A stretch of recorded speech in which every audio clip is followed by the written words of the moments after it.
আমাদের এটা 3 সিলিন্ডারের পেট্রোল ইঞ্জিন। এটা 1 নম্বর সিলিন্ডার, এটা 2 নম্বর সিলিন্ডার, এটা 3 নম্বর সিলিন্ডার। এদিকের পার্টটা হচ্ছে আমাদের এক্সজস্ট পার্ট, অর্থাৎ এটা হচ্ছে এক্সজস্ট ভালভ, আর এটা হচ্ছে ইনলেট ভালভ। আমরা এখন যেটা দেখাবো টাইমিংটা, যে ইনলেট ভালভ খুললে সাকশান হবে, এক্সজস্ট ভালভ খুললে এক্সজস্ট বেরিয়ে যাবে, কিংবা দুটো ভালভ যখন বন্ধ থাকবে তখন আমাদের কম্প্রেশন কিংবা পাওয়ার যখন হবে, আমরা সেটা ঘুরিয়ে ঘুরিয়ে ক্র্যাঙ্কশ্যাফট ঘুরিয়ে ঘুরিয়ে আমরা চেক করব। এবারে আমার টিডিসিতে আছে, টিডিসি থেকে যখন বিডিসিতে নামবে তখন ইনলেট ভালভ আমার ওপেন হবে। কি করে বুঝবো? যখন নিচের দিকে নামবে তখন এই পিচটা আমাদের কাঠিটা নিচের দিকে নামবে। নামাও,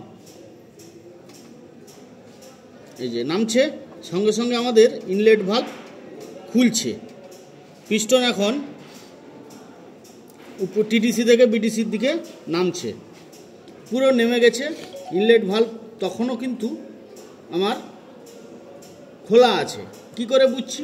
আমাদের যে এই যে রকারটা এখনও আমাদের পুশ করে রেখেছে, তারপরে আমরা টিডিসি থেকে নামালাম, এবারে বিডিসি থেকে টিডিসির দিকে তুলব। এই যে যখনই তুলছি কম্প্রেশন স্ট্রোক, এখন আমার ইনলেট ভালভটা বন্ধ রয়েছে, এখন পুরোপুরি পিস্টন টপে উঠে গেছে এবং ভালভ টোটালি বন্ধ। এই জন্য আমরা এই ক্লিয়ারেন্সটা পাচ্ছি। এবারে কম্প্রেশন হলো, কম্প্রেশনের পরে পাওয়ার হবে। এখন যে কম্প্রেশন হয়েছে, এখন দুটো ভালভ কিন্তু বন্ধ রয়েছে, এক্সজস্ট ভালভও বন্ধ, ইনলেট ভালভও বন্ধ। নামা, এবারে টিডিসি কম্প্রেশনের পরে পাওয়ার হয়ে নামছে, পিস্টন টিডিসি থেকে বিডিসির দিকে নামছে, দুটো ভালভ বন্ধ রয়েছে, এখনও দুটো ভালভ আমাদের বন্ধ রয়েছে। এবারে এক্সজস্ট ভালভ এবং নিচ থেকে অর্থাৎ বিডিসি থেকে টিডিসির দিকে উঠছে এবং এক্সজস্ট ভালভ আমার খুলবে। এখন এক্সজস্ট ভালভ ওপেন হচ্ছে, ভালভ অলরেডি খুলে গেছে। এই যে এক্সজস্ট ভালভ খুলে বন্ধ হয়ে গেল।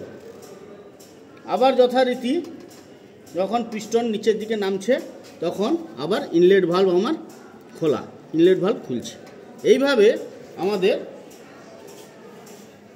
সাকশন, কম্প্রেশন, পাওয়ার, এক্সজস্ট এইভাবে আমাদের ক্রমশ হতে থাকে।